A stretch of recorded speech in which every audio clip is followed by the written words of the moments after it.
লালমনিরহাটের পাটগ্রাম সীমান্তে মানসিক ভারসাম্যহীন এক ব্যক্তিকে বাংলাদেশে ঠেলে পাঠানোর চেষ্টা করে বিএসএফ। বিষয়টি জানতে পেরে স্থানীয়রা লাঠিসোঁটা নিয়ে সীমান্তে জড়ো হলে সৃষ্টি হয় উত্তেজনাকর পরিস্থিতি।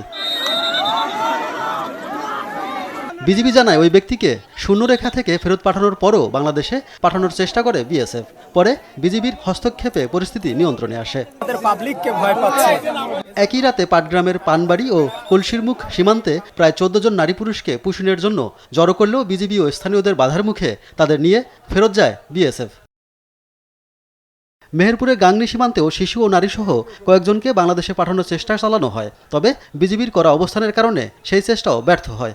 সীমান্তে কোনো প্রকার অবৈধ পুশিন করবেন না। পঞ্চগড়ের বড়বাড়ি সীমান্তে পুশিন হওয়া 10 নারী, পুরুষ ও শিশু এখনও অনিশ্চয়তার মধ্যে রয়েছে। দুই দেশের একাধিক বৈঠক হলেও তাদের বিষয়ে কোনো সিদ্ধান্ত হয়নি। খোলা আকাশের নিচে মানবেতর জীবন কাটাচ্ছেন তারা। চাঁপাইনবাবগঞ্জ সীমান্তে পুশিন ঠেকাতে বিশেষ সতর্কতা জারি করেছে বিজিবি। সীমান্ত জুড়ে চলছে মাইকিং, বাড়ানো হয়েছে টৈল ও গোয়েন্দা নজরদারি। স্থানীয় জনগণ ও গ্রাম পুলিশকেও সম্পৃক্ত করা হয়েছে নিরাপত্তা ব্যবস্থায়। নওগাঁর সাপাহার সীমান্ত দিয়েও শিশু, নারী ও পুরুষসহ 17 জনকে বাংলাদেশে পাঠানোর চেষ্টা করে বিএসএফ, তবে বিজিবির দ্রুত পদক্ষেপে তারা বাংলাদেশে প্রবেশ করতে পারেনি।